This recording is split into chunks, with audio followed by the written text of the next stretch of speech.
Forever.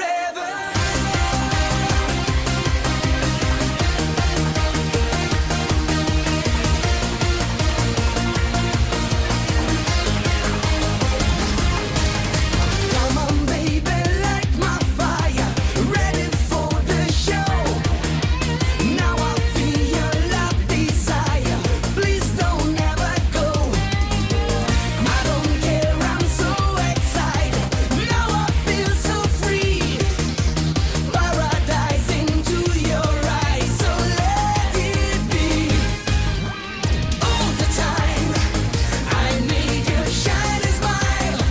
Tonight I'm really gonna play.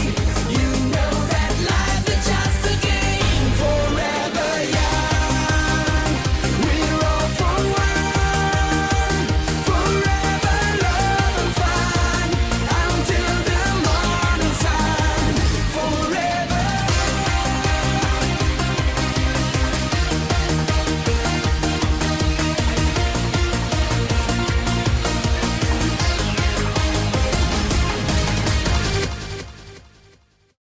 Welcome back to the Fate Prism TTRPG. I appreciate all of you guys coming back once again, and I've already messed up my intro. Wonderful. My brain is on overdrive. Take two. Yeah. Oh, well. We are once again joined by our usual members, AI Ignister, Hello. Atlas I am Core, sleepy. It's me. and Raven Soul. You want to know how I got these slurs, Nanashi? No. I assume the same book that I did. We don't. My father was a Redditor. Ah. Now, you might have noticed that unfortunately Zivith is not with us once again, and that's because this time he's actually in the hospital for a significant and severe surgery. So, our best wishes go out to him, and we hope him a fast and speedy recovery, because game night is just not the same without him. But in the meantime, I did talk to him about a few things that will likely be happening during this game session, and got his okays and clearances on a few others, so I believe we have everything we need to get started. Now, on the last session, after you guys finished going to the Violet Domain, meeting Arlich, and fighting a fucking dragon, you decided to head home and check in on Sunny, obviously, but also we decided to split up the team. Barry was insanely curious about what's going on with Calum, and he and Joseph went down to talk to him. Meanwhile, it left Ignis and Chimo to go and do their own thing. See, after the incident at the farm, Ignis's outfit ended up getting destroyed, and rather than walking around for the foreseeable future looking like a bad offshoot of Leslie Vernon, he decided he wanted to go talk to Miranda about getting his uniform fixed. And since Chimo hasn't met Miranda, she has decided to go with him. So what we'll do is we'll do a quick little side discussion there for that. And then once that's done, we'll meet back up at the house and we'll discuss what to do from there. I believe we were talking about going to the hospital and then attending the funeral. Yep, sure. So does that sound good for everyone? Mm-hmm. That does sound like the pre-discussed plan. Just making sure. All right. Well then, let's start with Ignis and Chimo. The both of you go back to the Pink Domain, same as before. You end up in the exact same room as last time, obviously. Nothing really appears to have changed, although you do notice that there is a gathering of chairs in the center of the room. Roughly a dozen of them, all gathered around a singular table. And Miranda is walking around. It looks like she's putting out plates. And you see that she is wearing a different kind of outfit, this time a flowing black dress that stops about the knees with a little bit of a white frill around the top and no shoulders to speak of. But when you two walk through the gate together, she immediately notices that you have arrived and stops what she's doing. Well, look who decided to come back. I may need some assistance. I see this. I'd ask if you were getting ready to shuck some corn, but I can see you've already beaten me to that. Well, let's just say that something happened during it. I can make the assumption. Oh, and who is your friend? Of this, but this is Chimo. Chimo just raises an eyebrow and gives Miranda a once-over with her eyes, not saying anything. But Miranda strides right up to her and is immediately interested in her. She does the exact same thing she did to Ignis when the second time he came around, and does the whole slow, almost predatory walk around, giving her a once-over as well. And Miranda's just fascinated. Well, aren't you something special? Oh, I can taste the stellar magic on you.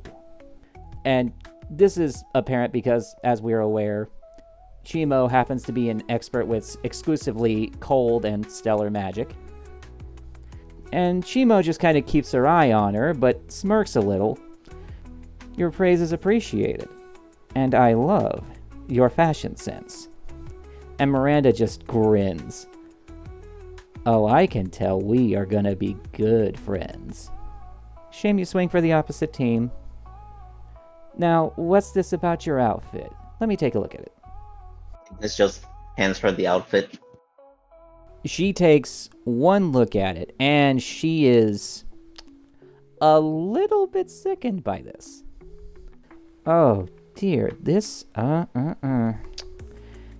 is not going to be something we can fix. There's more holes in it than I can fix with what available fabric there is. I'm just going to have to make you a whole new outfit, dear.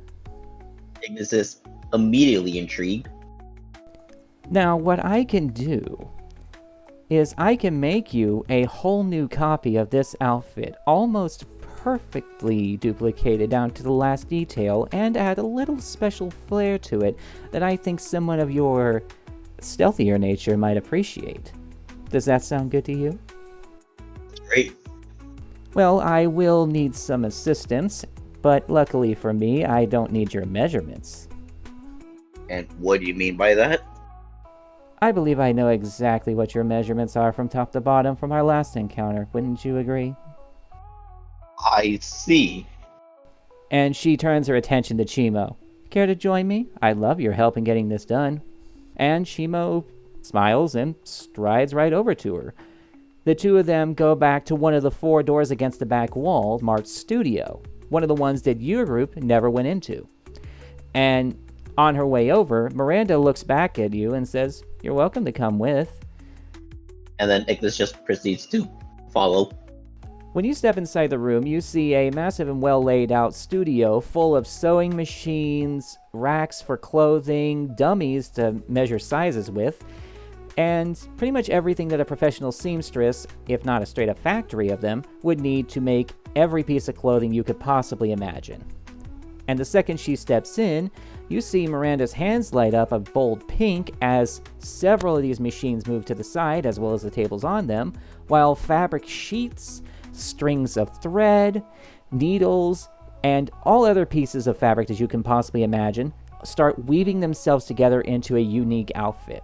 She doesn't pay any attention to you for the next couple of minutes, but she and Chimo are having a lengthy, well-thought-out discussion about the possibilities of where everything can go, the best fabric to use, and the best possible options for giving you that special something in your outfit that you clearly need. And after about, let's say 5 minutes, she walks forward and has a brand new outfit in her hands for you. The outfit looks like an identical copy to the outfit that you already had, but there is a distinct lack of red in the outfit. What color is it? What color is it now? Is it just mostly black? It is mostly black, but she asks you to hang on to it for a second because this one comes with a special surprise. He proceeds to do so anyways. When you grab the outfit, she swirls her finger right over top of it and opens up a small little pink portal through which a stream of what looks like sunlight comes through. And when the sunlight hits the fabric, you see that the hue of the fabric changes from its bold black to a vibrant red. She has handed you a photochromic outfit that in the daylight changes to a bright vibrant red and in the night turns almost completely black. Okay, not gonna lie, that sounds cool as hell.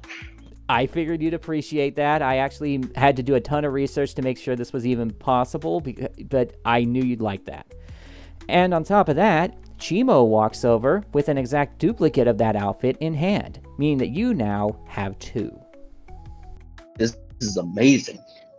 Well, I'm glad you like. It was a passion project, obviously. And I suppose we can discuss some form of payment at another time, but unfortunately I have a small soiree to set up for tonight. I'm getting some family members together for a little meal. Well, till next time, I guess. Until then, sweetheart. And she smirks at Chimo and just gives her a playful wink. Same to you, boo. And Chimo just kind of rolls her eyes and struts off with Ignis at her side, going back to the house with your new outfit in tow. Is it bad? The only thing I could think of during that entire sequence is, wow, Ignis finally has 2 outfits. He'll actually wash the first one now. Just think about it. He would have to take the outfit off to wash it. I think Ignis slept in that first outfit. Probably. Well, I mean, I guess you could make the excuse where he could just, wash the outfit while he showers. I mean, yeah. You're basically redoing that old meme from Vine of the chick lying in the bathtub. I'm washing me and my clothes. Man, I meant takes off the clothes, puts it in the washer that just, showers. I know. Automatic washing machines here? Yes, you do. Oh, how nice. They are mostly metal after all, so washing machines can exist. But now that you have your new outfit, Oh, Ignis, you didn't ask her if it was washing machine safe. oh right, like she's gonna give him an outfit that can't stand a little bit of a water and a tumble dry. Hey, I'm just saying, it's a fancy fabric. It changes color in the light. Funny thing, it's not actually the fabric that does that; it's the dye in it. So he's perfectly fine. Oh, that's bullshit. Yeah, photochromic dye actually exists in the real world too. That is impressive as shit. Good on you for your research on that one, because I didn't know that. I do a tremendous amount of research for all the stuff that we do in this game because I want it to be believable, even though it's a fantasy setting. Like, I mean, it's urban fantasy. It is still based in the real world. Thank you. That is a fantastic term for that. I need to remember that. Yeah. No, urban fantasy is a genuine genre. Yeah. That is what you've done here. Well, that's fantastic. I love it. But now that they've spent a good 5 or 10 minutes talking to Miranda after heading back to her domain and back home, all 4 of you will meet up back at the house together to check in on Sonny and see how he's doing. How is he doing? He seems fine. Actually, you caught him in the middle of a nap. Oh, how pleasant. So, Chimo is clearly just going to walk inside and immediately check on Sonny herself and, take him out of his coop for a few minutes, while the 3 of you meet back up and I guess chit-chat real quick and share what you learned. So where'd y'all go? I thought y'all was coming back straight back to the house. Well, before then, I had to pay Miranda a visit. Oh, Barry just kind of gets a shit-eating grin. Just, oh, I see. But Y'all have fun? well, not in the traditional sense, but she did give me this. Oh. You meant you actually went to go see Miranda for a new... Oh, okay. You know what? Fair enough. Get those dirty thoughts out of your head. Hey, you went there first. Don't you get mad at me. You initiated Ignis. You remember that. Anyways, I won't tease you about that much longer. Oh, boy. So, Barry's like, I imagine like still has that newspaper rolled up on his arm. Check this out right here. Let me talk to you for a minute. Me and Joseph was doing some digging around on a way back about this funeral that keeps getting brought up. And if you look here, this newspaper, you can see it down here in the obituary. Nanashi, I know you said it once already. What was the name again? Wharton Tarb. This name right here, this is the funeral everyone talk about. This Wharton Tarb. You just want to give that little read for me? Tell me what you see. Ignis just grabs the paper and proceeds to read it. In the paper, it lists that Wharton Tarb, the former King of Diadem, was murdered the day before in his bookstore that he retired to after leading the Kingdom of Diadem for 57 years at the ripe old age of 121. So it was a murder?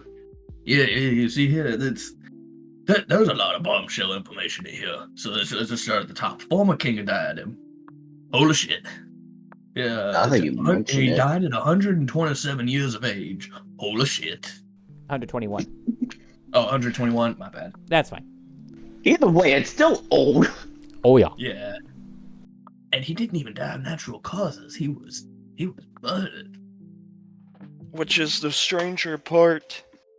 You see, me and Joseph been tossing around about his. We can't make sense of it because being he was already retired, I can't figure there's any political play about it. He was retired and he was apparently beloved, and yet someone just snuffed him like that. You see, part of it. You see, I almost want to go investigate, but at the same time, I'm not a police officer. I'm no detective. You know, it's like this just has shady business written all over it. Well, if it is some weird political ploy, it's gonna make things complicated because, well, in my experience, doing shady stuff for the sake of politics is always overcomplicated for no reason. Like something a Saturday morning cartoon villain would come up with. Ain't that the truth? See, I never played into that politics stuff. Well, when you're I can't dealing with, stand them personally. I've been around them too long to even get into them, but if the war has taught me anything, people will do anything for that next juicy vote, or for the people, or for their own perceived image to the people. And if it means taking out the competition or the unlikables, then yeah, they'll go through with it. He just kind of shakes his head, just nasty business. Chimo's been off in the corner playing with Sunny, but she turns back to your group having listened to the whole conversation. Well, it sounds like we should probably go see him and pay our respects sooner rather than later then. Yeah. Me and Joseph was agreeing on that point. We was going to ask do we all want to go to this funeral as a group? But first, we got a very special lead at the hospital. That gold dust we saw yesterday has been found rampantly there. Nasty business. On an entirely different topic.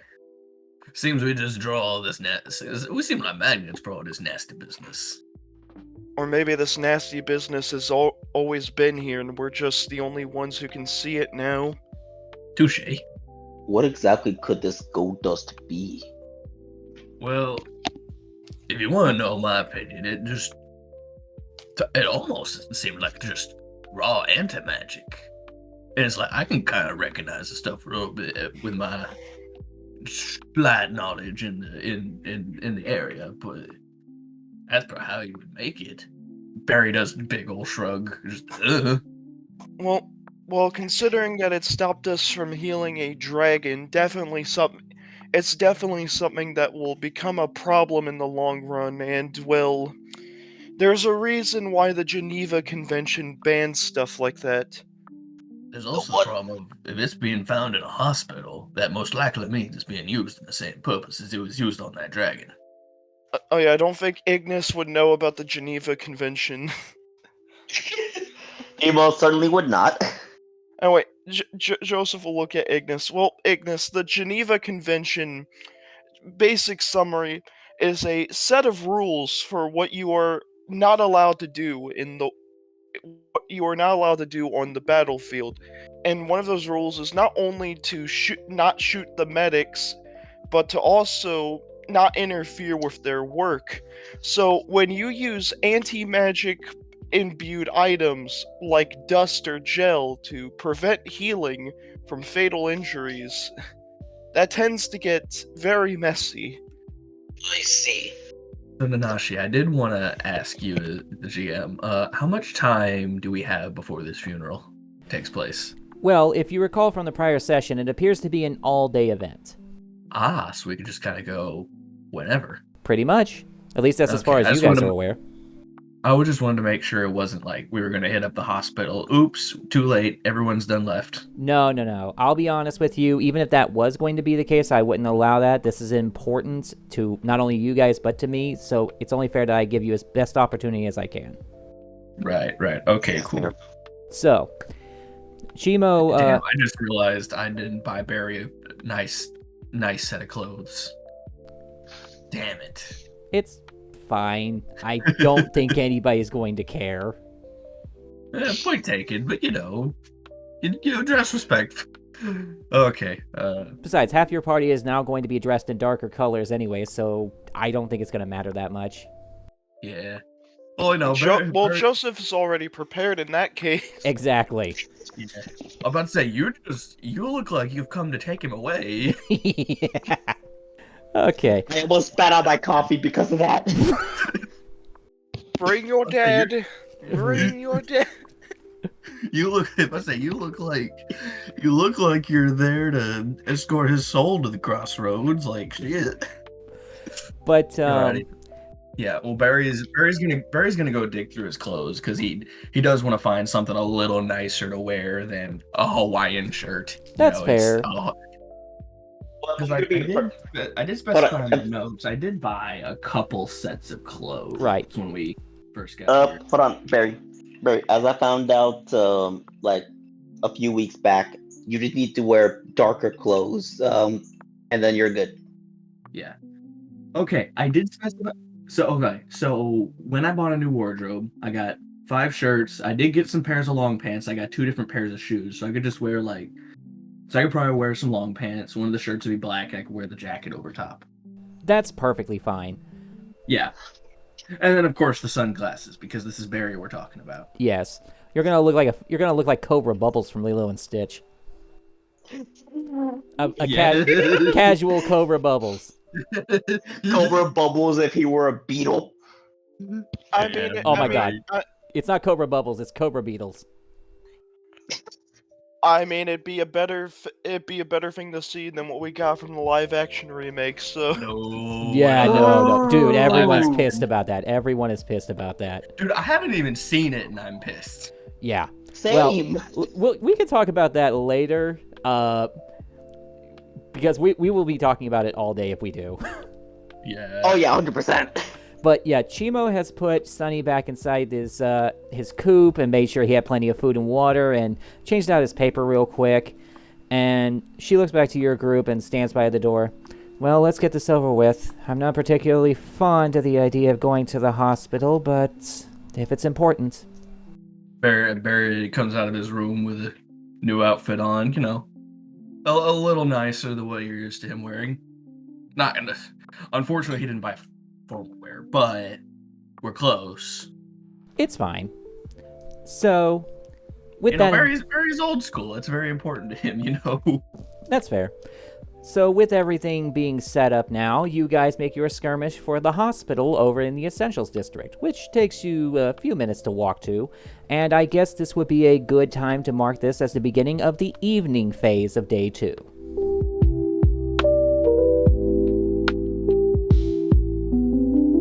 Alright, well, when you reach the hospital, it's an impressively tall 3-story brick building with multiple separate wings and sub-buildings, and you can see several doctors and nurses walking in and out at random intervals through the large glass doorways in the back, with a parking lot full of civilian vehicles on one side and oddly designed ambulances on the other. But one of the ambulances is currently turned on its side. Oh. Yeah, even the hospital is not immune to this. Oh. Is it bad? There's a part of me that wants to go see if I could flip it back over. I mean, you're welcome to try. I don't mind. You know what? Yeah, Barry's too polite. Can I try, please? Give me a physique roll, buddy. Let's see what you got. Alrighty, first actual roll of the session. Might as well. I mean, hey, you said physique. That's my good stat. Oh, okay. Oh, buddy. You know what? That's actually a pretty good roll. You managed to walk over to a couple of nearby doctors who were freaking out over the turned over vehicle, but with both hands you managed to grip the vehicle just well enough to push it back up, and it bounces a little bit once it hits the opposite side, but manages to teeter back into place. Ugh. Ooh, still got it. Both the doctors are actually grateful for you for doing that. Yeah. Oh, no problem. I'll shake their hands. There's no problem. Just doing my civic duty. I see y'all need some help. I'm always happy to provide some help. And they are very appreciative. They ask, what brings you here today? Oh well, me and my associates over there, we just here to visit the hospital because we heard Barry's gonna reach in his bag and pull out the jar. We heard reports that there might be some of this gold stuff here, and it's a pretty nasty business. So we wanted to come take a look, see if we can provide some assistance. One of them recognizes that gold dust and tells you need to seek out Dr. Lumidaire. He's the specialist on topic for that particular instance. Yes, sir. You got it. Thank you very much for the information. Where might we find this Dr. Lumiere? He says that Dr. Lumidaire should be inside the main office somewhere. He's pretty much going everywhere at the same time because of all this gold dust nonsense. Yeah, I want to make it known that Barry did canonically mispronounce the name at first and said Lumiere. That's fine. Lumidaire That was a slip up on my part, but it's canon now. Well, at least it's Dr. Lumiere and not Dr. Loomis. I'm sorry, Raven, that one went over my head. The dude who overlooked Michael Myers. Oh yeah. I've never interacted with that franchise. God damn it. Yeah, swing and a miss. Listen, Raven. I know this is a bit of a tangent, but just let me have this one. I'm what we in the business refer to as a little bitch. I don't do horror movies. To be fair, I don't either. I'm more of an action guy myself, or a comedy. Yeah. Like, I've not watched any of, like, the classic slasher movies. I've not watched Nightmare on Elm Street. I've never seen a Friday the 13th. I've not seen Halloween. I've not seen Texas Chainsaw Massacre. Am I missing any of the big ones? No, you pretty much hit the nail on the head every time. No pun intended. Saw.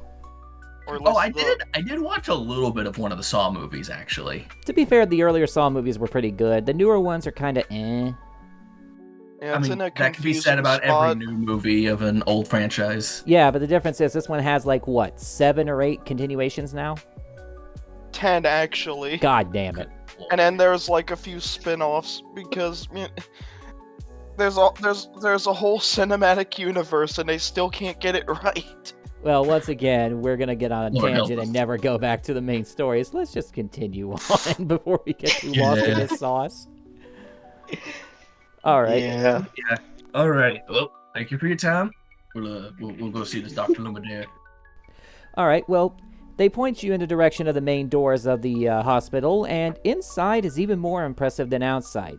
The building itself is physically immaculate. The lines around all the desks are relatively short. The floors are all marble squares, and the smell of cafeteria food fills the air.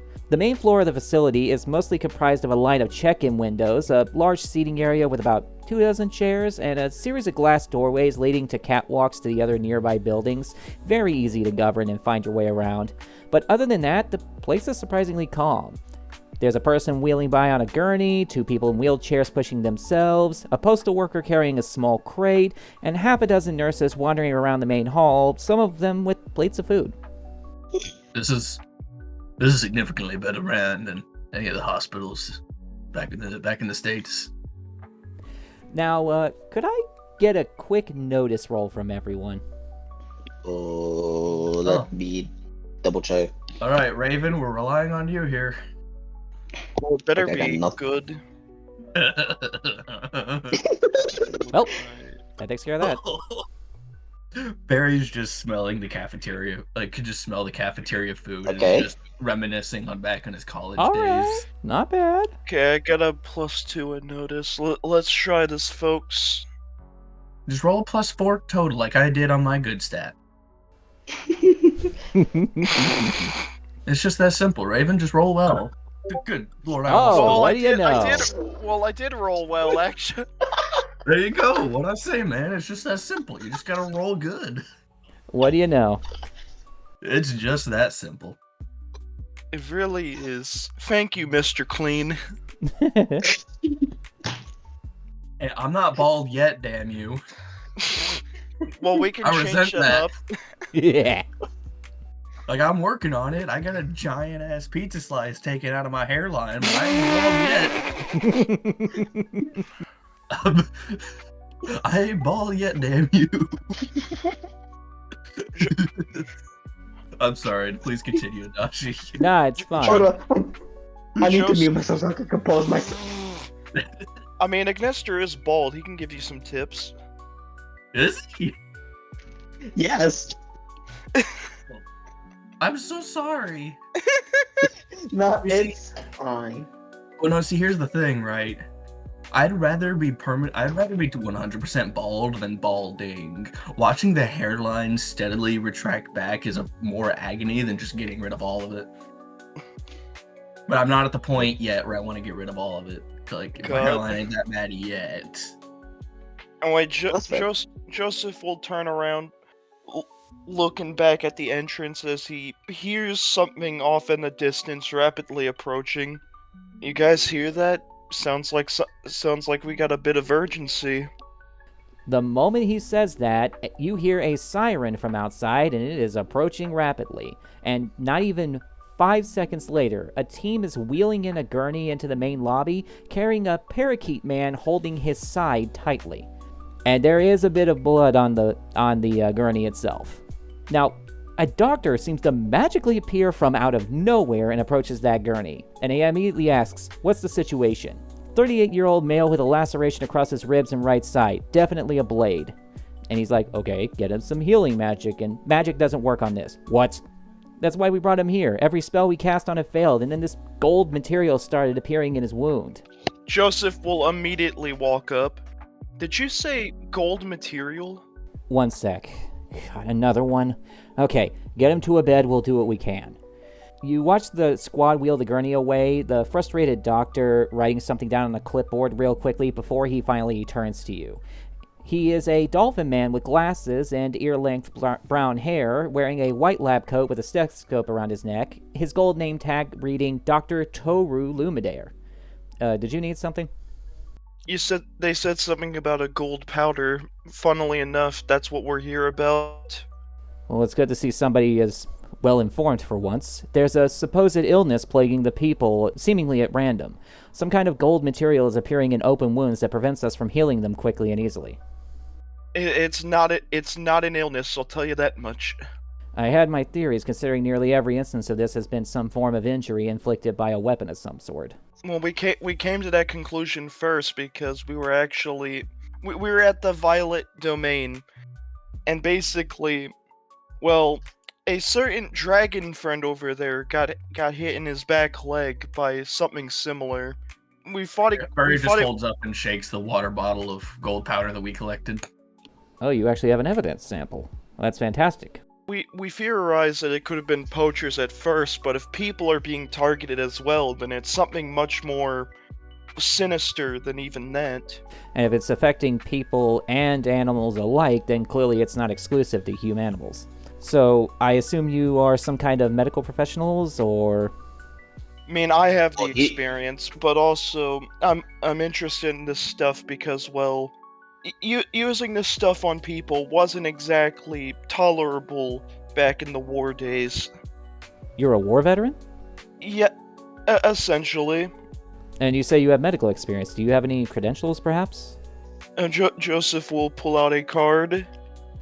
He grabs the card and gives it a quick look over. Okay, these do seem like legitimate credentials from the outside.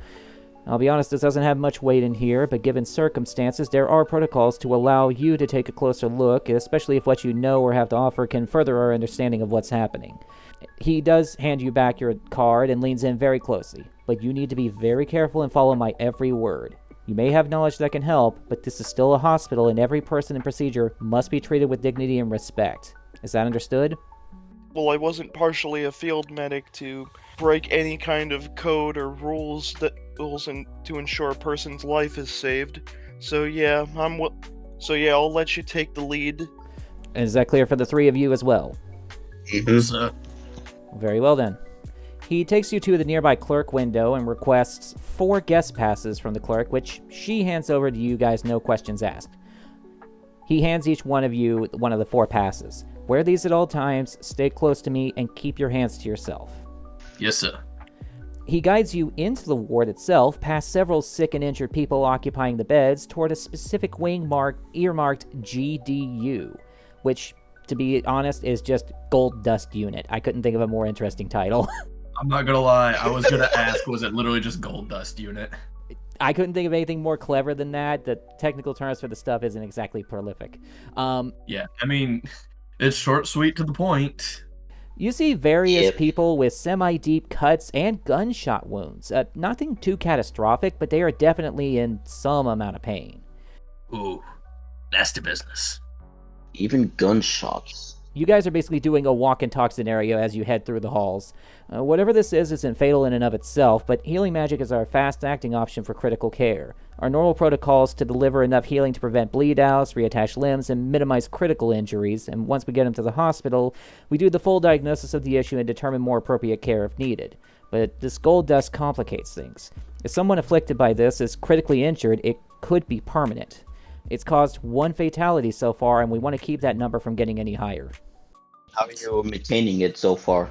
At the moment, our only real option is to simply wash out the wound with a saline solution to get all the bits of gold dust out. The problem is that every time we think we get it all out, if a single grain of it remains, it seems to reproduce every time we try to heal the wound back up. Sounds cancerous. Yeah, you're telling me. My fears were well justified then. It's even more potent than the gel-like solution they used to coat their blades with back then. I'm no wartime soldier, so I'll just take your word for that. He moves past the actual gurneys and whatnot to a private office area full of file cabinets and pulls out a folder, revealing a detailed image of a large cut on someone's chest. He also lays out the medical file in a small glass tray with a sample of the gold dust that you also have. Now, Joseph, would you be willing to give me an investigate or academics role to take a closer look at what he's putting in front of you? Alright, let me just... Remember, Raven, Investigate one or good here. academic? Well, I have a plus... Whichever one you're better with. Yeah, well, I have a +2 in investigate, so... That's fine. Remember, Hopefully this you just works. need to roll good. It worked the last time. You just gotta do it again. I'm gonna keep saying it until it backfires horribly. And if anybody else wants to get in on this, as a matter of fact, I think Chimo's going to try and give a little bit of a helping hand on this as well. Well, it's a fair result. You know, I mean, we might as well take a stab at it while we're here. Oh, actually, I'm educated. I have academics. This isn't a flat roll for me. Mm-hmm. Just roll good, Barry. Don't just roll good. Okay, I forgot to include the Or modifier. minus Okay, so we got a +2 from Wait. we got a +2 from Raven, a +2 from Atlas, and I didn't add the modifier, but that's a +3 from Chimo. So between the three of you, you've all rolled averagely pretty good. I Yeah, went wait, to college. Okay, so you said an investigator or academics? Yes, if you'd like to chime in on this, feel free. Alright, cool. Let me take my shot at it. Because I got a +2 in investigate. Well, damn. Okay, I got a +3. We've averaged +2s and +3s across the board. That's pretty damn good. Dude, we're gonna roll 4 minuses at the most critical moment possible. I can feel it in my bones. Wait, hold on. I have a die in front of me. Let's see what I get here. Okay, I got a 6. Fair enough. All right, so here's what you guys have discovered. The file in short states that the patient had high blood pressure, required glasses for everyday use, and walked with a cane due to a bad leg, but there's no traces of any strange illnesses, nothing in his blood work, and all the gold particles they found never went any deeper than the wound itself. The image itself is a bit gruesome, but you can clearly see where the strike occurred. It was about an inch or two long and nearly fully penetrated through the body, straight enough to be a blade of some kind, and it came in at an awkward angle. The injury has some sparkling in it, revealing the gold dust that's still in the wound that they couldn't get all the way out. Well, at the very least, it's good to read that it didn't spread, it didn't go any deeper, but still, it's been a pain just to try and get it out of the initial area. Tanashi, is the patient's name written anywhere on this file? Yes, it is. It is Wharton Tarb. I had a feeling. I was going We're to gonna surprise make a you with mental that note toward of that the end of the engagement, but yeah, you are looking at the file of Wharton Tarb. So now we know his murder is tied into all this.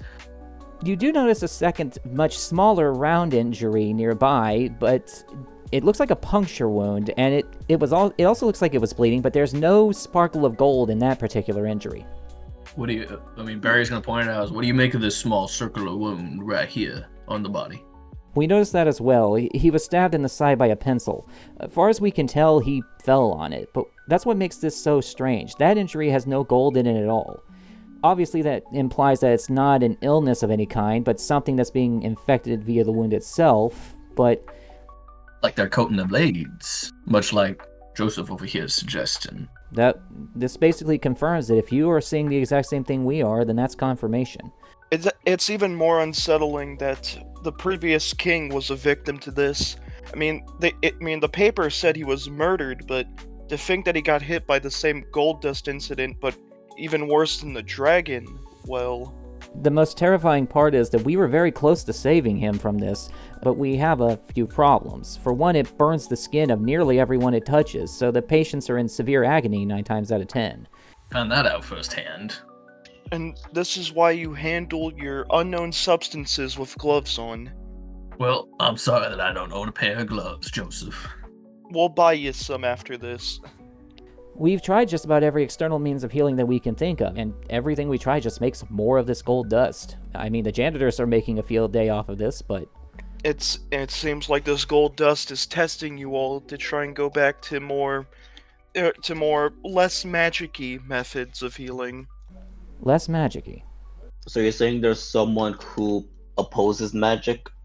Well, whatever their goal or agenda is, what's clear is that the healing magics are not going to be enough here. We gotta get more hands-on, pretty standard.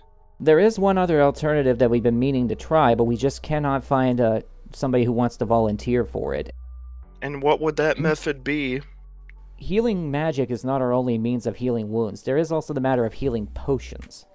Healing potions? Yeah, if you recall from your guys' Session 0 campaign, there was one Marauder who was using a healing potion right before he got hit by the grenade. I do remember. Wait, hold on, didn't I nab that? He did burgle something out of the dude's hand, because I was telling him to go for the guy's backpack, and you gave him the item out of his hand, which I think was a health potion. You're right, I do remember that. You're right, he did steal a potion. Which means Ignis probably has a health potion on his person if we're considering the Session 0 test combat canon. Yeah, that would have been a funny coincidence where I just nabbed an item, we just proceed never to use it, and it just so happens to come up. Ignis thoughts to himself, wait a minute, and then just proceeds to pull the potion out. Give me something like this. That would be it. Could I, out of character, I want to say an awful thought I have. Barry has a lot of max HP. I mean, are you... I can tolerate not being able to heal as effectively for a little while, I think. I mean, are you You do have- volunteering? Let's I mean, if this works, converse on that a bit. Let's converse on that a bit more first before we go that far. I mean, if you do and it ends up working, then you'll get your hit points back anyways, so it's really up to you. If I'm being 100% honest, I was thinking of having Ignis essentially do the same thing. Okay, well... Like just You have less hit points to work with, though. Well, if you both want to do this, I will willingly allow you to do this, but I'm going to tell you right now, if it does not work, there are obviously going to be complications with this, and then there's the morality issue, which we're not even going to get into. I mean, if we're willful volunteers, it's not the hospital's moral problem at that point. That's just us doing our own experimenting. If you know, at least that's how Barry would justify it to the good doctor. I'll say that makes sense. You know what? Yeah, Barry's gonna slap a hand on the table. I'll do it. You'll volunteer? I mean, I'm a relatively healthy specimen. I could probably survive having this crap on me for a little while. Oh, this is going to violate so many protocols, but... Listen here, Doctor. Let me justify this to you. This is just me doing some experimenting. You don't have to have this on your moral conscience. I mean, it's a desperate time calling for a desperate measure, and you have a willing volunteer who suplexed the dragon as we were trying to calm him down. Yeah. I also flipped one of your ambulances right side up on our way in. So you've already aided our building and facility. Oh, yeah, of course, I see someone needs some help. I was there to help. You see an ambulance laid on his side. It's not supposed to be like that. So I just, uh, Now the question is, who's gonna be the one inflicting the wound? Barry's already missing hit points. I'm willing to just say, like, he's already got a scrape. He can just kind of flick the stuff into. Okay, Joseph, correct? Please close the door. I don't want other people seeing this. Joseph will move to shut the door. Okay, you already have open wounds. Actually, it looks like all of you have some form of scrapes and cuts and bruises. Why haven't you... You know what? Never mind. Okay. How many of you are volunteering to do this? Barry raises his hand. Ignis also raises his hand. Okay. Ignis, come on now. Honestly, it might be better if we have a second volunteer anyways, because replication is necessary for the scientific process. Hey, I don't like it any more than you do, but if you're willing to volunteer, I'm willing to do this. But again, this is so many laws. He takes the bottle that you have of the gold dust and unscrews the lid and looks for a very simple open wound on each one of you and sprinkles the dust into each of your wounds. Upon contact with Barry's skin, it immediately starts to burn like acid, but where it's a small cut, it's not incredibly painful. However, Barry, I need you to remove 1 mana point from your pool. A mana point? This stuff is raw anti-magic. When it gets into an open wound, it eats mana, including the mana your body produces. Damn. Can Barry feel the fact he just lost mana? You can feel a little bit lightheaded from this, we can count that. But here's the interesting part. Ignis is not affected by this in the same way. Oh. Well, Is that a good thing Natural or bad? fight. Well, that depends. Can you think of any reason as to why you would be affected by this and he wouldn't? I mean, I'm affected, but he's not. You see, I would have thought it was the other way around due to my associations with anti-magic to begin with. I guess his magic is more naturally based, whereas mine was learned. His is just a byproduct of him being draconian in lineage. He has no magic to eat. Yeah, natural he fire literally abilities, doesn't baby. Wait, do you literally not have any points in mana, and that's why it's not eating any? That's correct. Yep. This is a fantastic discovery. People who do not have any inclination toward the use of mana do not get affected by this because there's nothing to eat. Okay. About to say, I assume we're all discussing this in character, and it come to these conclusions in character as well. Obviously, like this, you guys together between the 4 or 5 of you would come to this conclusion. Yeah. Okay. Does it burn Ignis like it does me? It stings a little, but that's no different than anything else falling into an open wound. For you, it feels like there's a bit of acid in your blood. Okay. He quickly grabs the hit point potion, noticing that Ignis is not reacting in the same way, and has each of you take a sip from it. Done that. So, since you guys were only down a couple of hit points, we are going to rule that since the smallest hit point potion heals for 5 hit points total, you guys are both going to be back at full from this. Now, here's what's interesting. When you drink the hit point potion, both of your wounds do in fact heal, but the gold dust is pushed out of the wound from the inside. Ain't that interesting? God, it works. Good doctor, you might have a solution on your hands. He is staring at your guys' wounds closing wide-eyed. I think you might be right. Healing potions are not natively magic. They're just brewed in such a way that emulates healing magic. And since it heals from the inside out rather than the outside in, well, this all makes sense. It's technically not a cure, but it's definitely a step in the right direction. We already have a prioritized protocol to clean the wound even more closely, so we'll just include mana potions on the side until this is all over. He opens the door, immediately storming toward a nearby nurse who happens to be handling one of the other gold dust victims, and hands her his clipboard with a quick scrawl that he made while he was stepping over to her. Get this to the other doctors. Get an addendum made to our protocols, made as quick as you can. This epidemic might be over. And she wastes no time just storming down the hall, and he turns back to your group. Your timing was impeccable. And thanks to you, Wharton Tarb might be the only fatality. May he rest in peace. Well, we're glad to help. Just happy that the rest of the people ain't gonna be suffering quite as much. We also might want to get like a jumbo dosage of healing potion down to the Violet Domain for that dragon, because that poor bastard's probably still in a lot of pain. Well, I recommend you get them now. When the news goes out about this, the fanatics might be interested in buying them up in bulk.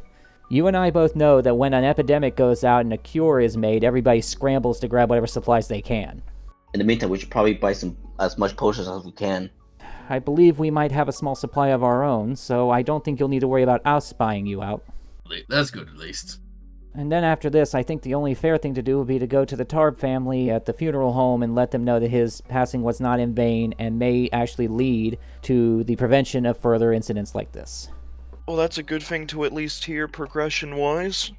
Were you planning on heading to the funeral too? If you are, you could tell him before I do. Yes, sir. That actually was our plan to head there right after we were done here. But I'm still curious on who or what could be the cause of all of this, because it's not the Marauders doing. After all, Lucky's been locked away. Yeah, But but as who- we know, Lucky wasn't like their leader or nothing, and he was just a dude. He could have fooled me with how he was acting, but yet at the same time, who'd be ballsy enough to not only start an epidemic like this, but also spread it to a goddamn dragon? Well, I guess we'll find out in due time. Lord, I hope so, cause that whoever's doing it deserves an ass whooping. The good doctor actually turns to you guys. It just occurred to me, you're all newcomers to this island, correct? Yep. Yep. We're on day 2 or 3 at this point. Do you even know where the funeral home is? No, not at all. I was just gonna. Honestly, my plan was just to pull out the map and hope for the best. Do you know where the Gray Demense is? We have actually not been there yet. That's one of the domains we have not been to. If you want to actually point us in the right direction, that'd be incredibly helpful. He points out that it's in the westernmost rock wall area of Diadem, which is not too far from where you guys are. You could get there in like 5 minutes. Oh, sweet. I was really worried we were gonna have to walk all the way to the opposite wall. Not this time.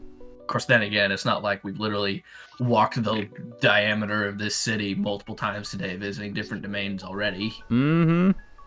Well, before we go, I did want to have one small conversation with this doctor. It's like, before we go, I do want to offer my assistance in some other ways. If y'all ever try and figure out what exactly this gold stuff is, I have some theories of my own, and I'd be willing to help you. If you want to ask my opinion, I think this stuff is very raw, concentrated anti-magic. And Barry's gonna kind of lean in close, and they just kind of lower his voice a bit. The reason I'm capable of saying that is because I have a slight amount of experience in using anti-magic myself, only for good ends. But if y'all ever plan on doing any experiments with this powder stuff and need someone with a little experience in the matter, you could always phone me up. He pulls out a business card from his coat pocket and hands it to you. I'll offer you the same courtesy. Yes, thank you very much. Barry sticks it in his wallet, I guess. But the backpack. One of the pockets in your backpack. Yeah, one of them. Surely I have a pocket just full of business cards, much like I do in my own wallet in real life. People hand me a business card, I just shove it in my wallet and I forget it's there. Fair enough. Anyways, yeah, shake hands. Lovely meeting you. Likewise, and thank you again for all you've done. I'm just happy to help, sir. So from here, your trek down to the Gray Demense Gateway is about 5, maybe 10 minutes, since it's more or less a straight shot. And the gate itself is a golden ring with a gray magic wall looking like a slowly moving fog cloud. So, who walks in first? This is okay. I'm gonna look over at Ignis. Ignis, this is a respectful place. This is gonna be a funeral home in here. We're gonna be respectful. I'm not going to throw you in this one. Yeah, let's not. Okay, I'm glad we are of that agreement. By the time you finish that conversation, you see Chimo's ass as she just has already walked inside the gateway. Ignis just follows. Listen, I'm tall. How low do you think I'm looking? I'm saying the last thing you see is her ass as she's walking in. She's already just gone inside before you finished. Okay. Well, I guess that answers who's going in first. All right, let's get on in there. Upon exiting this gray gate, you feel a strange chill run up all your spines. Not specifically from it being cold, but more so because you are surrounded by several rows of tombstones surrounding a single pathway extending into a thick gray mist. Spooky. I bet this place is bumping on Halloween. Now, behind you, the gate itself is attached to a surprisingly large and very old stone mausoleum. To the left and right, as far as the eye can see, is just rows upon rows of graves on both sides. The ones closest to the path themselves look brand new, and their dates visibly reflect as such, but anything past the first few rows is too hard to see from here, as everything beyond that point is obscured by a dense gray fog or mist. And in front of you, the stony embedded path leads forward several yards and looks reasonably well maintained, but you can only see about 50 feet away, as everything beyond that point is obscured by the same dense gray fog. Oh, I was joking about this place. On Halloween, probably has a lot of visitors. I really hope not. I feel like it's very easy to get lost in this mist. Yeah. Like, I'm actually kind of starting to get the heebie-jeebies a little bit. Not even that village mission I was on that I told you all about was this dreary, and it had zombies in it. Joseph, I'm gonna respectfully stop you right there. Do not jinx us. We are in a graveyard. Don't jinx us here, man. Well, then it's a good thing I at least have some experience if the dead want to, say hello. I'm gonna put a hand over Joseph's mouth. Damn it, you're wearing a mask. Never mind, I can't. You know what? Can I do that thing where I grab the beak of your mask, I pull it away from your face a little bit, and snap it back to your face? He's like, no, we're not gonna discuss it no more. I don't want to even consider the idea that that's a possibility. What about vampires? I will snap your mask to your face again. This is fun. I'm gonna throw Joseph over my shoulder, start walking forward. I ain't tolerating this conversation no more. Yeah. Okay, sure. So you're heading down this stone path? Yeah. Alright, well, the path itself is very straightforward with almost no physical deviation or twisting. It doesn't appear to have an end anytime soon.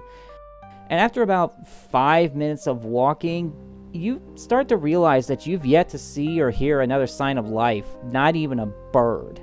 Now this place is seriously creeping me out. Yeah. And Chimo looks very concerned. Now, on the right side of the road, you also notice that all the frontmost headstones have fresh flowers, but not the ones on the left.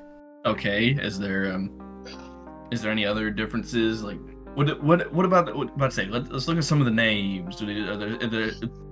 Is there some differences between the left and the right in terms of names or dates or things?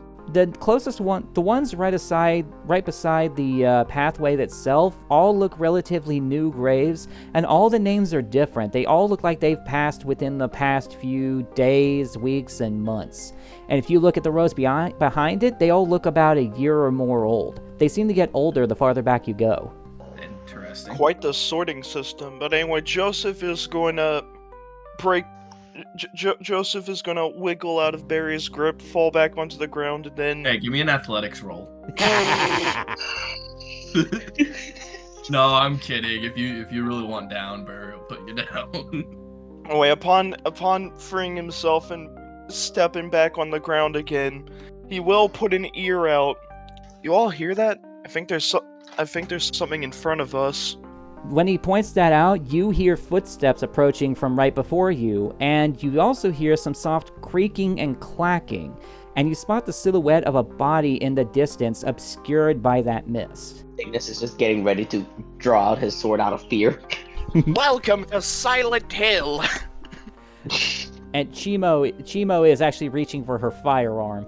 I forgot she has a gun now. And +0 shoot. And +0 shoot. I mean, to be fair, I have +0 shoot, and I filled Lucky's belly full of lead. You got lucky. Ha! Our handy dandy shot-off shotgun. Yeah. So I no longer have to do the tank walk of shame, where I walk forward and do absolutely nothing else. Even if I shoot and I miss, that's still better than doing nothing. All right, so you guys are all taking defensive battle positions, I'm assuming, based on what I'm hearing? Yeah. Yeah, I mean, Barry is actively. Joseph will be on alert, but given his experiences, he's not going to be really as tense as everyone is. Fair enough. Barry is going to actively walk out in front, putting himself between everyone else and whatever this is, just in case. Well, the obscured figure steps through the mist, and it's a gray wolf man with messy silver hair and a black dress shirt with rolled up sleeves. His eyes are actually focused Wait. on... Wait a damn minute. Death, I loved your performance in Puss in Boots. Funny.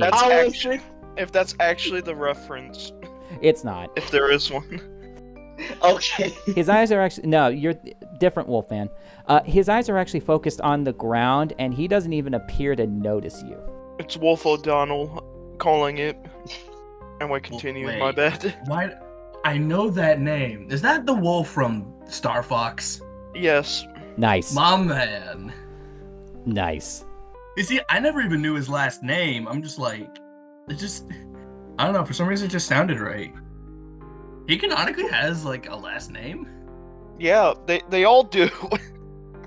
Okay, yeah, but, like, I've never heard one mentioned for most of the characters. Okay, it's worth noting I've only ever played Star Fox 64. Fair enough. Because, you know, I was going to jokingly say, what other Star Fox games are there? I make that joke and then it's revealed it's a reference. I'm gonna scream. It's not.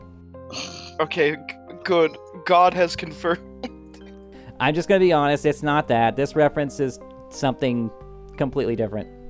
Barry's just like, hello there. The Wolfman puts the cart down and looks to your group, his eyes a dull emerald green, and his gray name tag stating Thanatos. Oh, good lord. Okay, we're really on the nose with the naming thing today. And he finally notices you. Apologies, I was focusing on my work. How can I help you? We're here looking for a funeral home. It's the first time here. It's a little spooky, I'm gonna be honest with you. What's your name? Thanatos. Oh, that's a long one. I'm just gonna call you Than, if that's alright. Thanatos. Do as you wish. He reaches back to his cart, grabbing an armload of fresh flowers, and you notice that there's like 100 bouquets worth of flowers in the back of that cart.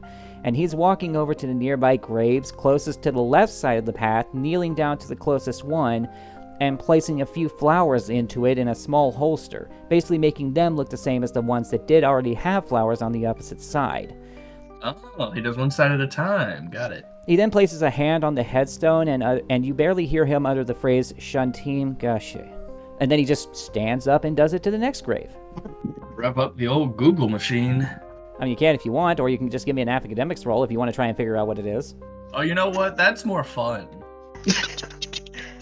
I went to college. Okay. Yeah. I'm about to say, it's not Latin, I don't think. Nope. It's Sanskrit, The fuck is Sanskrit? the oldest spoken language on record. Oh, how pleasant. And while you're not an expert in the language, the best translation you can generate is that it means rest in peace. Oh, Sanskrit. Oh, no, that's a good pull. I'm really glad I paid attention in college. You are well versed, friend. You know, I'm a man of many talents. At least I could consider myself as such. To answer your question, the funeral home is just a bit farther ahead. Alrighty. Thank you for your time, Thanatos. We'll leave you to your good duties. And he just quietly returns to his duty of replacing the flowers. I assume all of you are going to very carefully and cautiously walk around this man? Yeah. I mean, you know, Barry's careful and cautious, but at this point, it's not because he's on edge. It's more of, I don't want to knock over his cart. It's a pretty narrow path. Well, you walk down the path, and not even another minute later, you eventually come to a large white church with a dark gray roof, gorgeous stained glass windows in a myriad of shapeless colors, and a massive pair of wide open wood doors. And there's also a separate building on either side that are not as fancy as the cathedral in the middle, but is built similarly. And there are doors on the front of those as well.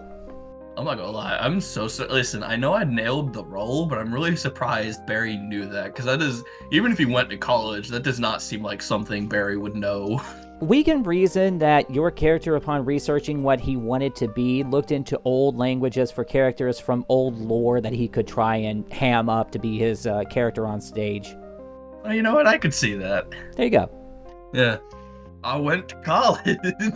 Funny thing is, you met exactly the threshold I was looking for. This wasn't a particularly difficult role preset, but I wanted to make it at least a little hard. Yeah.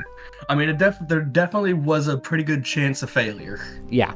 So, do you want to go into the left building, the right building, or right into the open cathedral? Are there like any signs? Nope, no signs. Meeny, meeny, miny, mo. I'm kidding. Barry doesn't do that. Alright, so... Yeah, I reckon we'll just head straight up the middle, and if we don't see anybody, oh well, we'll try one of the other doors. Alright, so if you're heading straight into the open cathedral, you enter a small entryway room holding a guest book on a podium to the right, and there is a pair of open doors leading down a short hallway where you can see the wooden pews from already. The left side of the hall holds a couple empty classrooms and a kitchen, the right side holds a nursery and a pair of bathrooms, and the hallway leads to a surprisingly large sanctuary space full of angled rows of dark wooden pews. The walls are a deep emerald green, and the seats and carpeted floor are even darker. Most of the pews are already filled except the last two rows in the back, but the aisle is full of children, each one carrying a flower, taking turns walking up the stairs on the front to the platform stage and placing their flower around the open casket. And there are a dozen bouquets worth of flowers surrounding it, as well as a piano, a podium, and a massive portrait of the man that passed away, Morton Tarb. We're right in the middle of the procession. Got it. But I reckon we'll just. What do you guys reckon? We just take some seats in the back. Sounds about fair. Seems like they're in the middle of something. Oh, it's worth knowing that when Barry enters the cathedral, he takes off his sunglasses and sticks him in a pocket. You know, be respectful. I appreciate that. Barry's old school and he's southern. He knows how to act in church. He's been pinched a few times.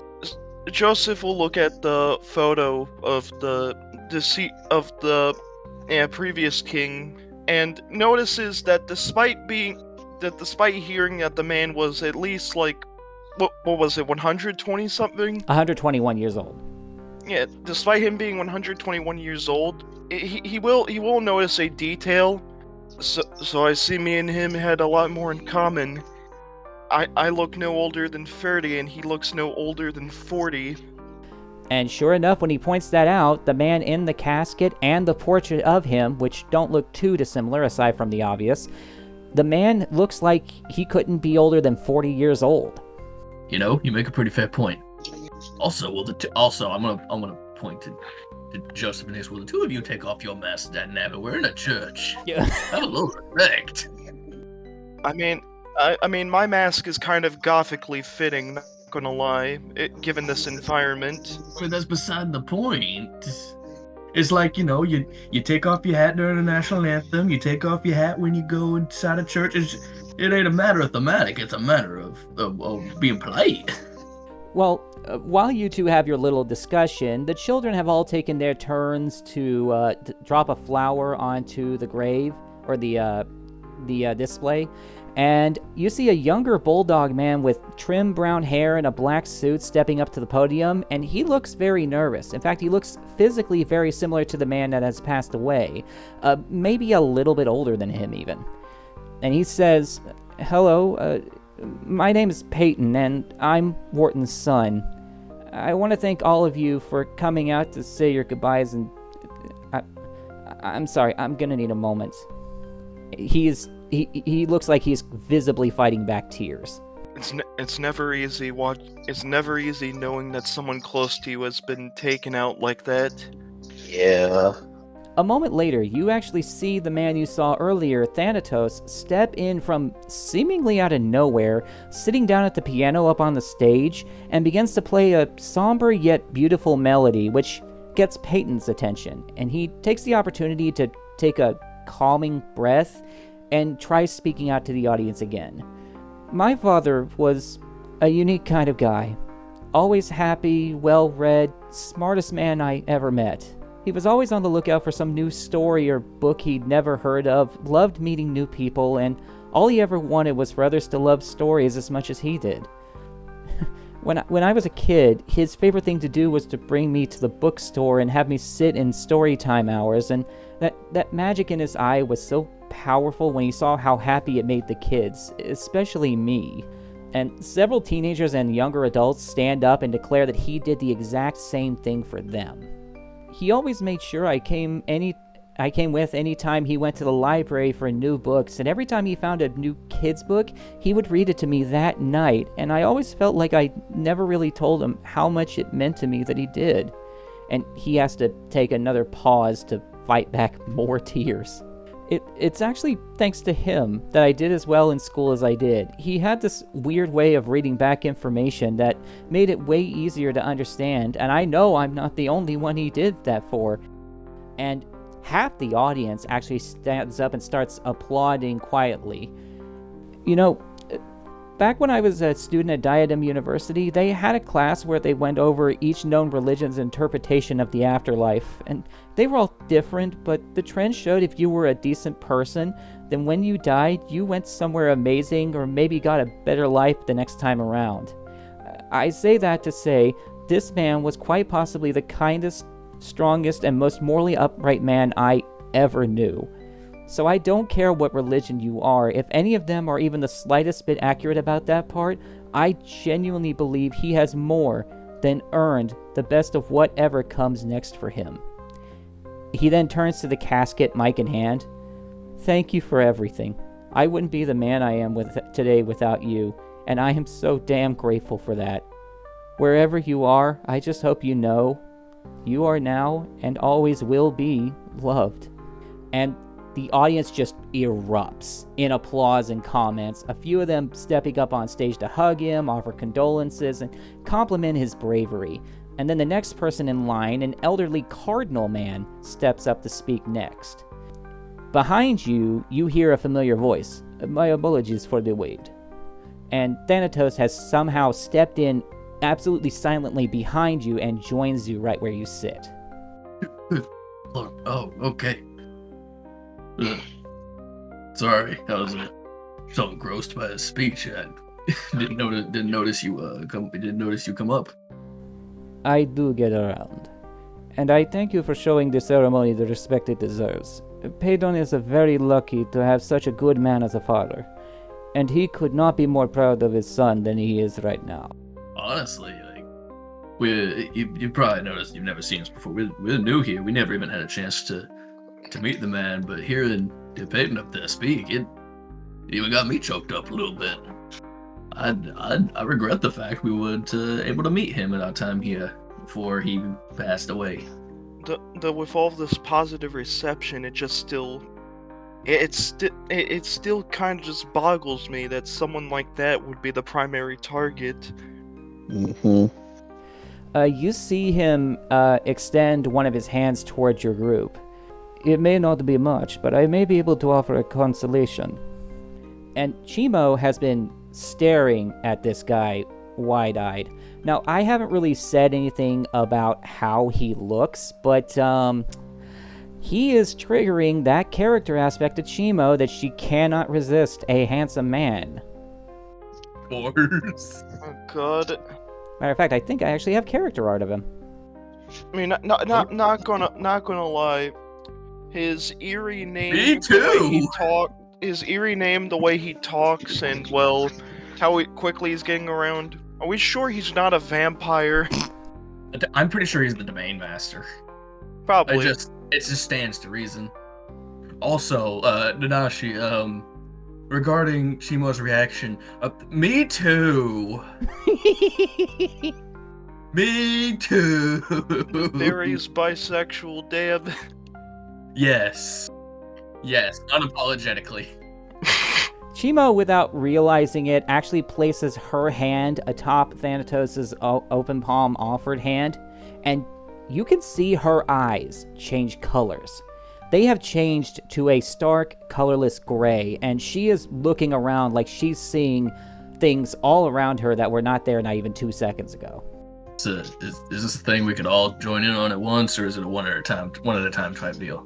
You can join in if you want. He's not like restricting himself in any way. Oh, well, yeah, I was asking him, like, does this ability of his only work for one person at a time, or can we all get in? You may all join in. All right. Burial. I'll put my hand in the pile. The same thing happens to your eyes, and your eyes feel physically heavy for a second, the world around you losing its color until everything and everyone is grayscale. But a moment later, you see vibrant, colorful glows coming from each person around their grayed out bodies.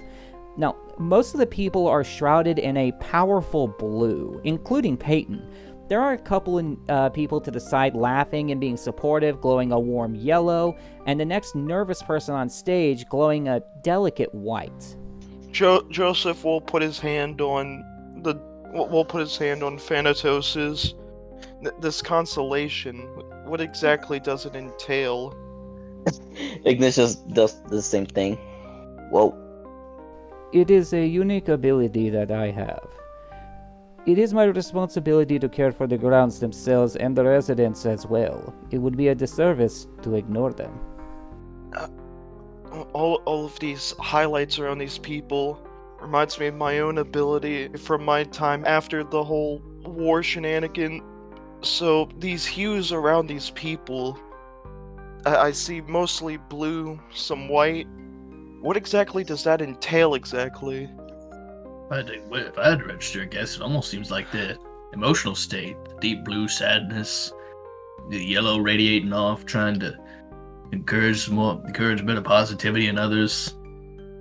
The white being nervous, I can't quite put together, but Joseph glances over at someone, and at someone slumped in a seat. That one's glowing an ominous black, though. You all have surprisingly good eyes. I did not expect you all to be so resonant to this power.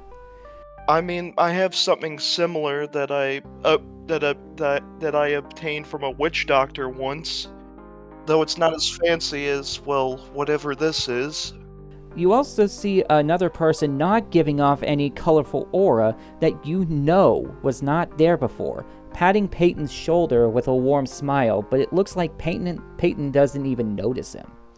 Is it exactly what I think it is, Nanashi? What do you think it is? Is that the man himself? The man of the hour? That is Wharton Tarb's general form, yes. Barry's gonna kind of subtly point, hey, look over there by Peyton real fast. You see that figure out there? Sure enough, you can see him too. Everyone can see him. And he's not the only one you can see that wasn't there either. You see a couple others standing off to the sides and in the background who all seem to be crying tears of sadness exactly the same, but they're not giving off a colorful aura either. They're just a stark gray body. And Thanatos just heaves a bit of a sigh. In this life, grief comes from so many places, but none so strong as the passing of a loved one. It is such a strong sensation of loss, it can even be felt in the afterlife. That is why these ceremonies exist, so those that feel the grief may have a moment of closeness before they move on peacefully. Not to say goodbye, but to see the person they used to be and grieve surrounded by all that made them who they were. And then, with quiet hands and a steady heart, they can let go, and truly be free to embrace what comes next with no regrets. I never thought about it like that. Though I'm still curious about some things. Well, all of the other colors have been explained, but what about the one in the ominous black over there? You saw him too, I see. There are actually multiple colors. The fiery red, anger, the endlessly curious orange, the shining joyful yellow, the calm peaceful green, the teary sorrowful blue, the lively compassionate violet, the cosmic loving pink, the cold fearful white, the solemn prideful silver, empty miserable black, sturdy hopeful brown, and of course the gray, which is the sensation of grief, and those whom have felt the most grief are the departed. Wait, so then that means... That person emanating black is absolutely miserable.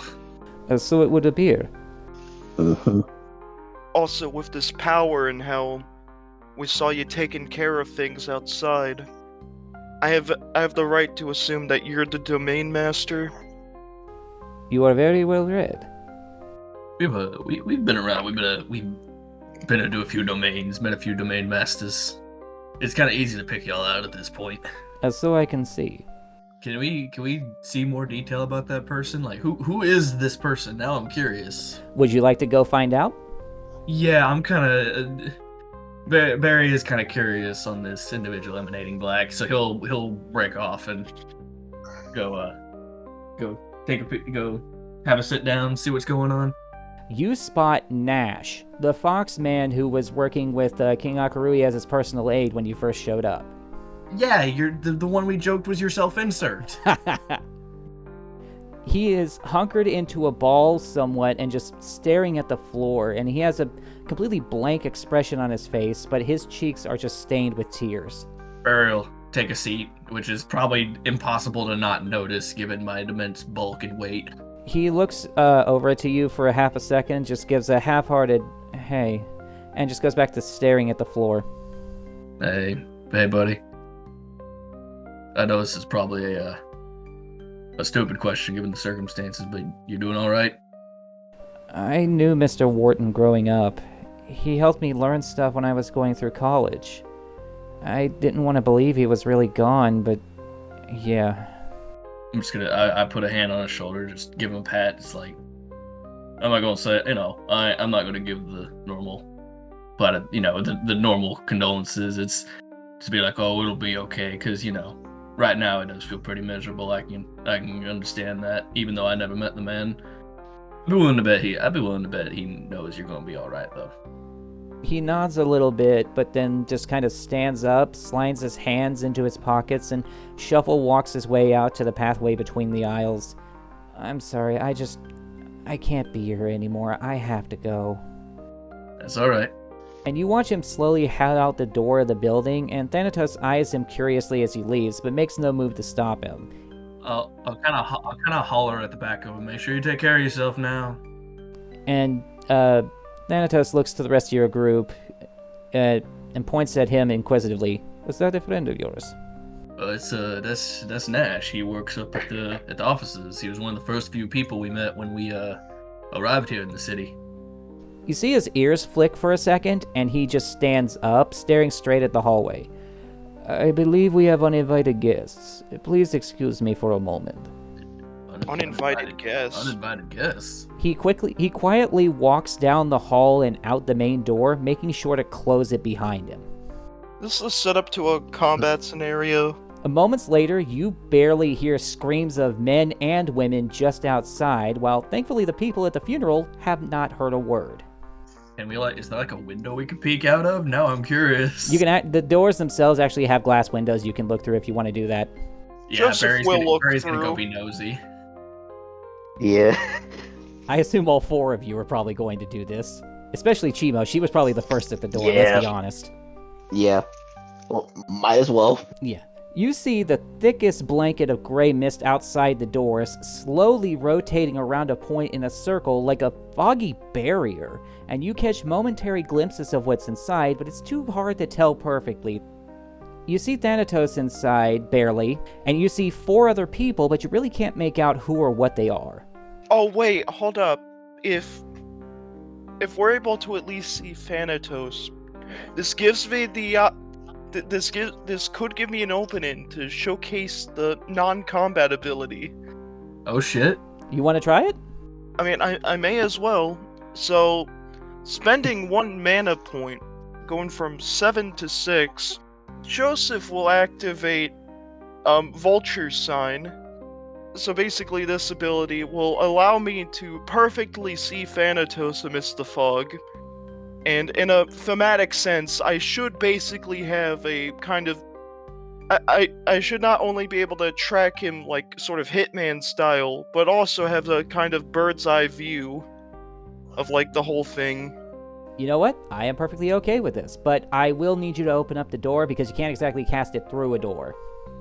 Yeah, Joseph will do that beforehand. Just given that as a heads up, he's going to open the door and use his ability. And the second you open that door, you hear a female voice inside scream at the top of their lungs, "Stay back!" We ain't stepping foot out there, we just... With your perfect bird's eye view, basically, you can see that Thanatos is inside, facing down what looks like a group of marauders, and they are all slowly backing away from him, aiming all their weapons at him, and they look terrified.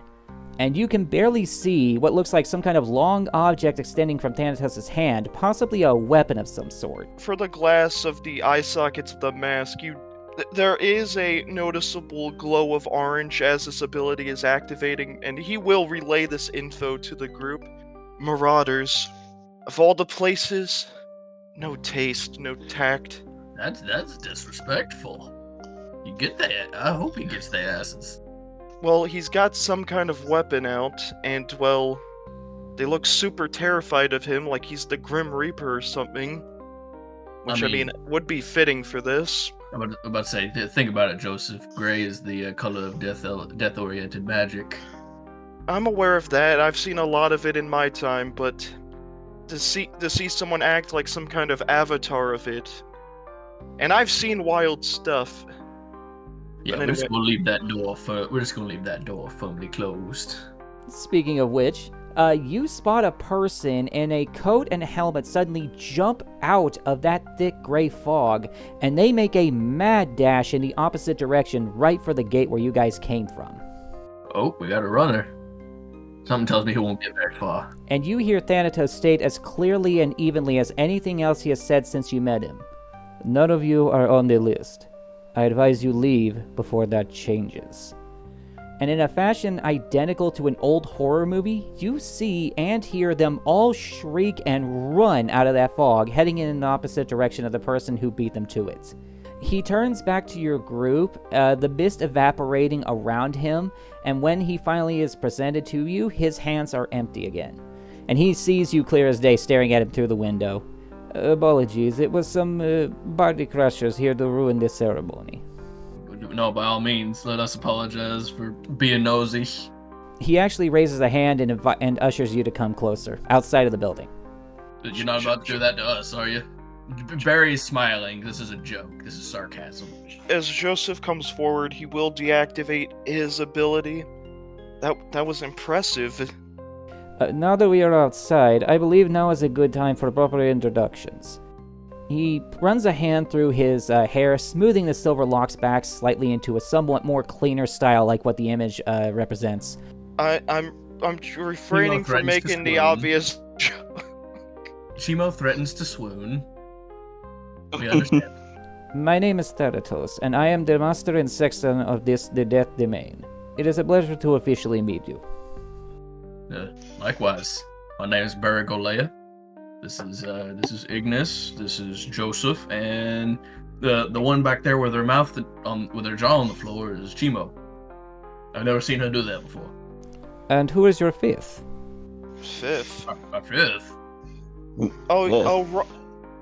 Wait, hold on. Did we bring Sunnyside up with us? No, I don't think so. Chimo is actually looking around, and her gaze is suddenly fixed at something behind Joseph. Joseph will turn around. You don't see anything, but you also notice that Chimo's eyes, for some reason, are still grayed out. There's no one there. Oh, for the love of everything. Lind, is that you? Are you hiding in our shadows again? No. His name is... Froggy? Joseph shudders at that. What did you say?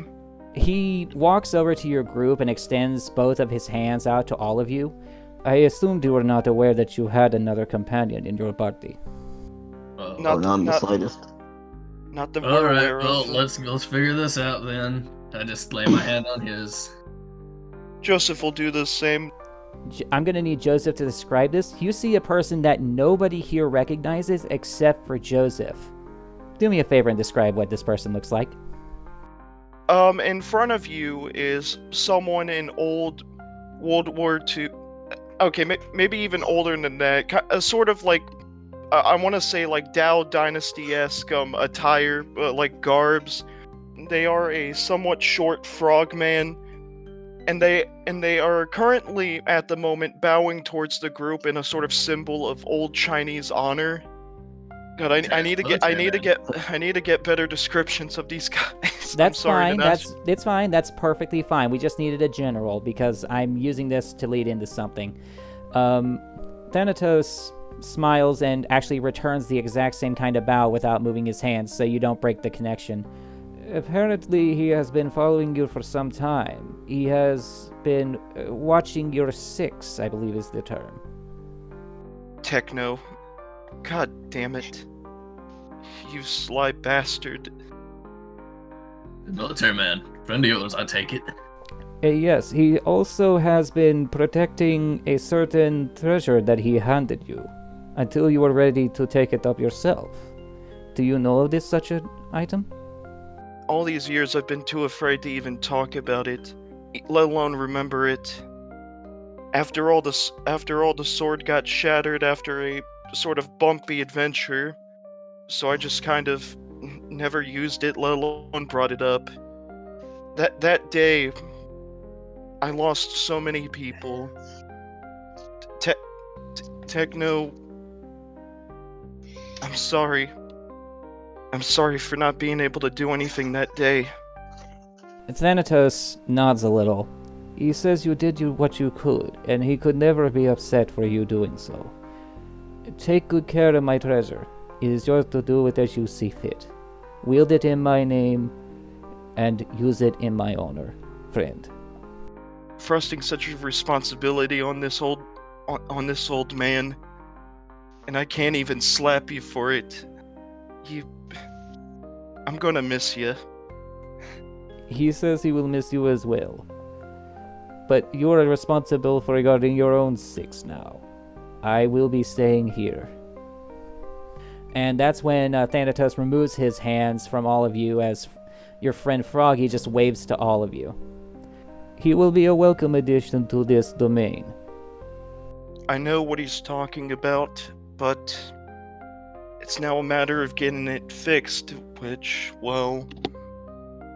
Joseph, you're just filled to the brim with really weird stories, ain't you? You don't even know the half of it. And the second you say that, the doors at the funeral building burst open and everybody files out the front doors, casket at the very front in the arms of 4 fairly large men, the rest following with all the photos and flowers in hand. It is now time to put the body into the hole in the ground. Suppose we gotta fall in line and march along with them.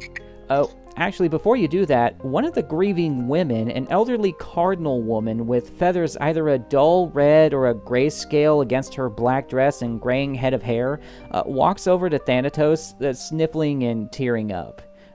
Thank you for such a lovely ceremony, sir. You did everything perfectly. And he kneels down so that he is at her eye level, taking her hands in his and smiling at her.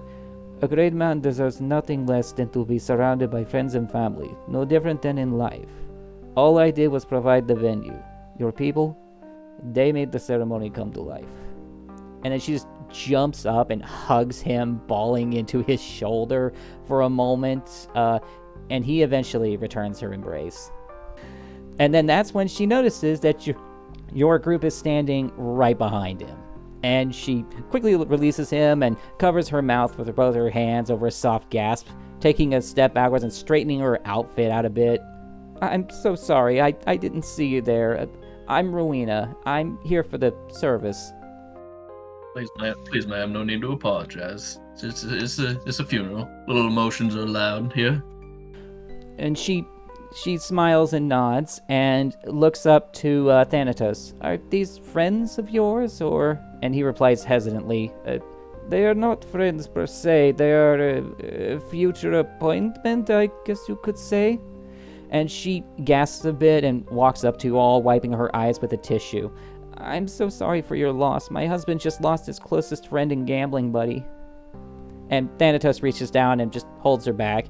No, there is no loss. They have a different kind of appointment.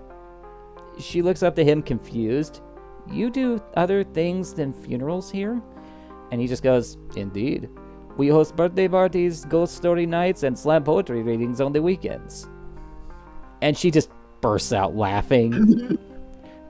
I was I was not prepared for such a serious voice. Oh yes, we do birthday parties. We do.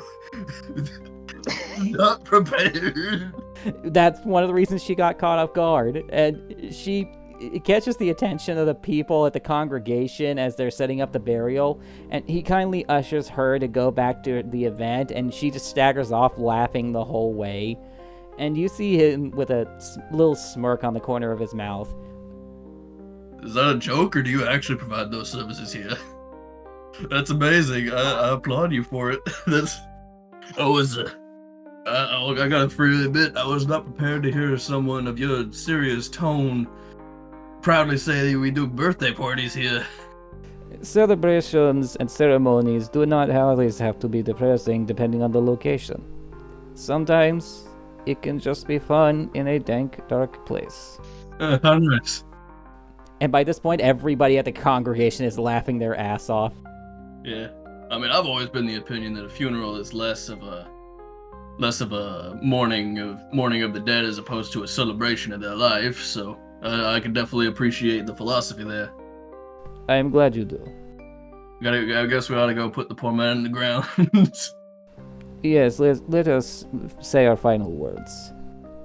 And he walks with you all over to the gravesite, where you see where you see actually Peyton giving the final farewells to everyone and to him and to his father Wharton as the box is slowly lowered into the ground, and several people work together to help fill in the hole. An identical gravestone is placed at the head of it, this one a little bit more fantastical than the other ones because, well, he was the former king. He deserves a fancier a grave. man of great stature and Exactly. standing. And you see Thanatos just pull out a pair of bouquets and put them into a pair of flower holders on either side of the grave and give it a fantastical, colorful flair that stands out even amongst the slowly enveloping grayness. And everybody just kind of stands around and supports each other, cries a little, laughs a little in happy memories, and eventually everybody starts to head out the door back the way to the gate. Everybody appears to have walked here, so it's a bit of a trek for everyone. Yeah, is Peyton still around? He is standing at the headstone, just kind of staring at it in deep thought. Yeah, shit. I reckon I'll just walk up beside him. It's like, so that was your father, huh? Peyton nods a little. Yeah, he was a good man. He was something special. Certainly sounds like it. You've never met me before. My name is Barry Golea. I'll offer him like a hand to shake. He returns it, although his grip is understandably a little soft. Yeah. I won't bother you too much in your time of grief, but I just wanted to come by and let you know, me and my group of friends here, like we're pretty new to this island, right? And before we came here, we went to a hospital to do some research on he'll pull out the water bottle and do this and shake the gold powder in there. Do you know what this is? They mentioned this stuff when they found him. Well, we were doing some research about it at the hospital, and Dr. Lumidaire will be here soon to tell you himself. But since we were here, I thought we ought to tell you we helped him do a bit of research, and your father should be the only fatality. They've discovered a way to work around this stuff. His eyes actually widen when you say that. They did? Yeah. I only regret we weren't able to find a solution, a few days sooner, but the solution has been found, and it's not it's not a work-all cure, but it should definitely help alleviate the pain of those affected. Though something still bothers me about this, Joseph will say as he walks towards him. Oh, sorry, this is my friend Joseph here. A great man with a lot of admirers. What enemies would he have had? He almost looks appalled. Enemies? This guy was the nicest person ever. He didn't have anybody that ever went against him. That's what's concerning about this. After all, this is, well, given the circumstances. No, I get what you're implying. No, he didn't have any political enemies. He was a nice guy all the way through. he treated everyone with kindness and respect, even people who weren't even necessarily nice to him. Just, I don't know why this happened. So we rule out political ties and, well, personal vendettas. But then that just means someone's really going around on a mindless spree doing this. There's a fair amount of people affected, but we'll, countermeasures have been developed. He should be the only one gone. As sad as it is to say. You did a great job with that speech up there, by the way. That was, I'd never met the man. You even had me choked up in the back. Thank you. It's one of those things you're never prepared to do, but, I just spoke from the heart and I followed through. Listen, I'm gonna head home. I need to sleep this off for probably a week. Yeah, I was gonna suggest the same for ourselves. Leave you to your moment. Thank you. He puts one hand in his pocket and walks over to Thanatos, and they exchange a handshake of their own before he walks off into the mist, heading back toward the gate. Barry's just gonna look at the grave for, a few more moments. Really sorry we didn't get to meet you before this happened. This day has been an eye-opener for sure, but in my case, for a plethora of reasons besides, well, this. Let's say, out of character, isn't this the same day that we did the ice domain? So because we went from the ice, didn't we go from the ice domain straight to the violet domain? Yes, you did. We visited 3 domains today. We got our steps in. I mean, you visited 3 domains in your first day, too. This is also true, but we didn't fight a dragon on the first day. No, you just fought 2 different groups of marauders. Also true. But then again, Lucky was a pushover. To be fair, we fought one group of marauders and then just bopped Lucky a second time because all the rest of them ran away. To be fair, I've been trying to meter your combat interactions to get you slowly acclimated to this because, there's eventually going to be an incline when it comes to combat as a whole. I wanted to give you guys a simple conceptual start before we got into that. Yeah, I can't wait. I can't wait for the difficulty spike. Well, before I say anything else, would it be fair to say that now that you've had this wonderful emotional experience, now would probably be a good time to go home and sleep this off yourselves? Well, Joseph yes. Joseph was gonna say at least like one more thing. Which is? Well, talking in character, the Barry, thinking on it again, leading another 6 again, even if it is to help protect the city, it just feels so foreign again. He doesn't say anything. He kind of just nods. Yeah. I mean, and then again, well, if I get to play that role again to a degree, I suppose there are some more things that I do need to be upfront about, but not right now. But don't worry, we'll have plenty of time at the dinner table for war stories. Maybe Always the dinner There's table. no talk about zombies around here, Joseph. There's no talk. Oh, No more zombie stories. Please, that was only one time. The stories are diverse enough as is. And, well, they could be good fuel for that story time, for that ghost story bit on the weekends, as Thanatos pointed out. Well, you might have to censor some details for the kids. You don't want to, you want to spook them. You don't want to traumatize them. Thanatos actually walks up in the middle of your conversation. I do not mean to intrude, but it is time for me to close my doors for the day. Will you be needing any assistance, or will you be okay from here?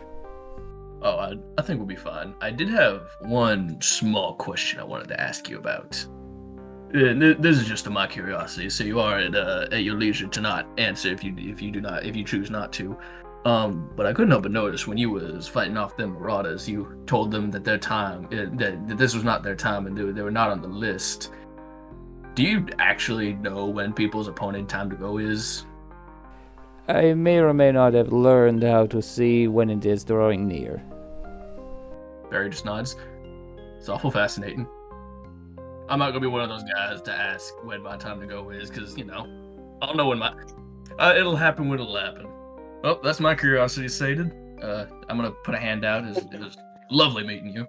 He meets your handshake, and as I never mentioned this before because it wasn't really relevant, but when you shake his hand feels like it's made of stone and it is ice cold.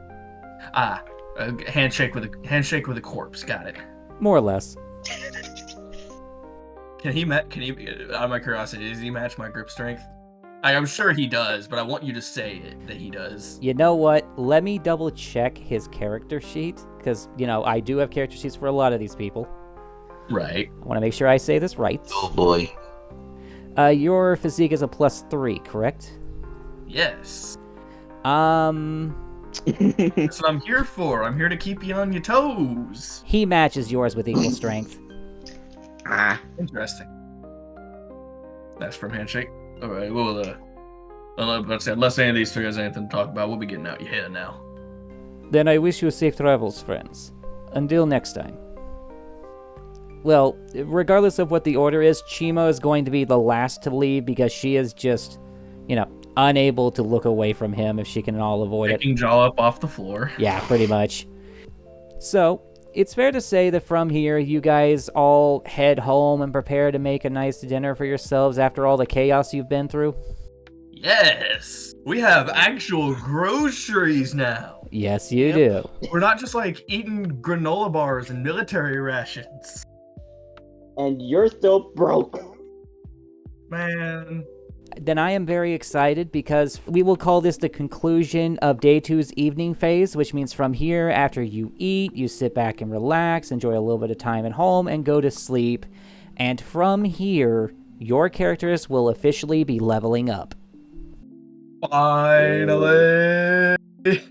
We will also be upgrading some of your skills and stunts, and you will be getting Stark upgrades all across the board. Yay. Yay. Now, I think what we're going to do is we're going to end the recording here so that we can discuss it off the record, and then I'll just add it in post as to what actually happened, and then we can discuss it over the call, or we can discuss it privately if you guys have to take off. Yeah, I actually do have to take off after this. All right, then we'll go ahead and let you go. I'll talk to you privately about this as well as Zivith when it comes time. And I'll talk to you two about it now since we actually have the opportunity. Does that sound cool? Yeah. Thumbs up. All right, well then this has been a fantastic and surprisingly productive session.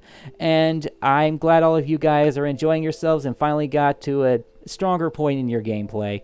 And we will see all of you next time. Bye-bye. Bye-bye. Bye.